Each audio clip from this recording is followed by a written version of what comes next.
Hi friends, welcome to our சாய்னிலா cooking. இன்றைக்கி நம்ம பார்க்க போகிற ரெசிபி ரொம்பவே ஹெல்த்தியான ரெட் சாஸ் பாஸ்தா.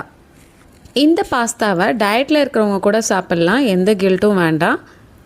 இதோட டேஸ்ட்டு செம்ம சூப்பராக இருக்கும். நல்லா க்ரீமியாக பார்க்கும் போதே உங்களுக்கு தெரியும் அது எவ்வளோ நல்லா க்ரீமியாக இருக்குன்னு. சில பாஸ்தா நம்ம செஞ்சு வச்சுட்டு அதுக்கப்புறம் சாப்பிட்டோம்னா ஒரு மாதிரி ட்ரை ஆகிடுமா. இந்த பாஸ்தா அப்படிலாம் கிடையாது. எவ்வளோ நேரம் கழித்து சாப்பிட்டாங்களோ இதே மாதிரி க்ரீமியாக ரொம்பவே சூப்பராக இருக்கும். வாங்க இந்த பாஸ்தாவை எப்படி பண்ணலாங்கிறத இந்த வீடியோவில் பார்க்கலாம். பாஸ்தாவை ஃபஸ்ட்டு வேக வச்சுலாம். அதுக்கு ஒரு கடாயை எடுத்துக்கோங்க. கடாயில் தண்ணி ஊற்றிட்டு தண்ணி நல்லா கொதி வரட்டும். தண்ணி நல்லா கொதி வந்தோடனே நம்ம பாஸ்தா ஒட்டாமல் இருக்கிறதுக்காக 1 டீஸ்பூன் எண்ணெய் ஊற்றிருக்கேன். அப்புறம் பாஸ்தாக்கு வேண்டிய உப்பையும் சேர்த்துருங்க. நான் 1 டீஸ்பூன் அளவுக்கு சேர்த்துருக்கேன். ஹெல்தின்னு சொன்னேன்னா அதனால நான் வீட் பாஸ்தா எடுத்திருக்கேன். நான் இந்த ஷேப் எடுத்திருக்கேன். உங்களுக்கு எந்த ஷேப் கிடைக்குதோ அந்த ஷேப் எடுத்துக்கோங்க. இதை 1 1/4 மணி நேரம் வரைக்கும் நல்லா வேக வச்சு எடுத்துக்கலாம். இந்த பாஸ்தா கொஞ்சம் பெருசாக இருக்கா, அதனால் இது வேகிறதுக்கு கொஞ்சம் டைம் எடுத்துக்கிச்சு. நீங்கள் இந்த குட்டி குட்டியாக இருக்கும்ல அந்த பாஸ்தாலாம் வாங்கினீங்கன்னா கம்மி நேரம் வேக வச்சாலே போதும்.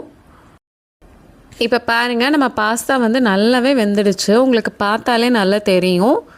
இப்போ இதில் எக்ஸஸாக இருக்குல்ல தண்ணி எல்லாத்தையும் வடிகட்டிட்டு இதை நல்லா ஆற வச்சு எடுத்துப்போம். ரெட் சாஸ் பாஸ்தாங்கிறதுக்காக நான் ரெட் கேப்சிகம் எடுத்திருக்கேன். இது நல்ல ஒரு கிரில்ல வச்சுட்டு நல்லா நம்ம சுட்டு எடுத்துக்கலாம். இது ஒரு 5 நிமிஷம் வரைக்கும் நல்லா எல்லா பக்கமும் படுற அளவுக்கு சுட்டு எடுத்தோம்னா அதோட தோல் எல்லாமே கருப்பாயிடும். ஆனால் உள்ள கேப்சிகம் நல்லா வெந்திருக்கும். ஸோ அந்த மாதிரி நல்லா சுட்டு எடுத்துக்கோங்க. இப்போ கேப்சிகம் பார்த்தாலே தெரியும் பாருங்கள், தோலெல்லாம் நல்லா கருகி போயிருக்கு. இதை நீங்கள் இப்படியே சேர்த்திங்கன்னா நமக்கு கசக்கும். ஸோ அதனால் அந்த தோல் எல்லாத்தையுமே இதை எடுத்துடுங்க. எடுத்துகிட்டு கேப்சிகம் மட்டும் நல்லா கட் பண்ணி வச்சுக்கோங்க.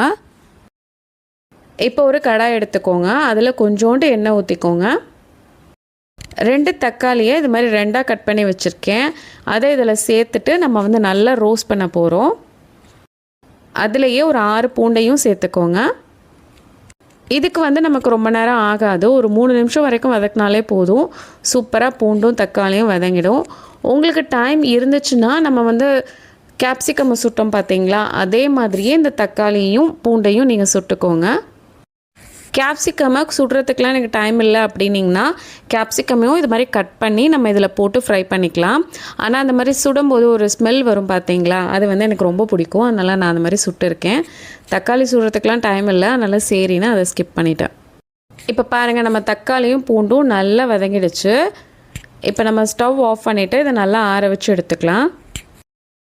இப்போ இதுக்கு ஒரு பேஸ்ட் அரைக்கணும், அதான் மெயினே இந்த பாஸ்தாவோட.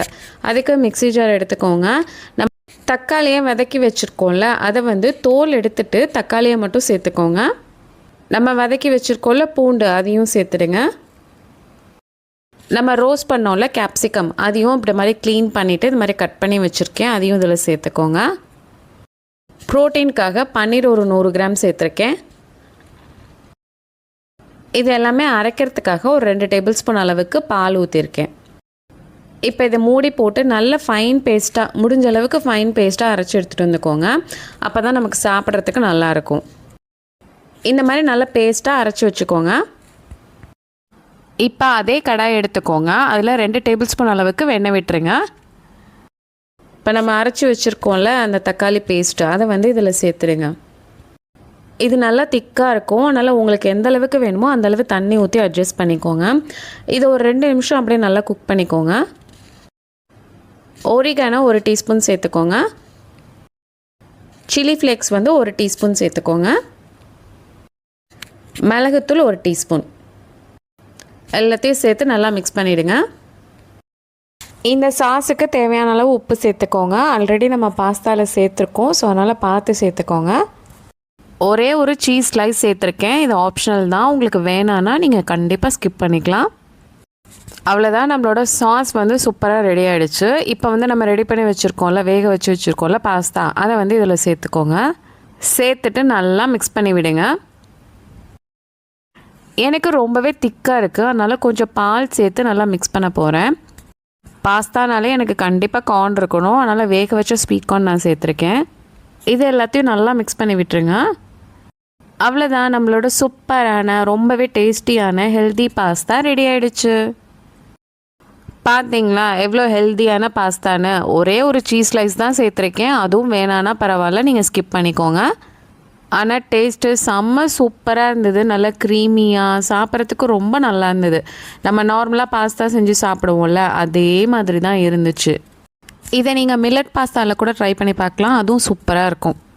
நம்ம அந்த பன்னீர்லாம் போட்டிருக்கிறதோட்டு நல்ல சூப்பர் க்ரீமி அண்ட் ரிச்சாக இருந்துச்சு. நீங்களும் கண்டிப்பாக ட்ரை பண்ணி பார்த்துட்டு உங்களுக்கு எப்படி வந்ததுங்கிறது கமெண்டில் சொல்லுங்கள். இந்த வீடியோ உங்களுக்கு பிடிச்சிருந்ததுன்னா சப்ஸ்கிரைப் பண்ணி லைக் பண்ணி ஷேர் பண்ணிவிடுங்க. தேங்க்ஸ் ஃபார் யுவர் வாட்சிங்.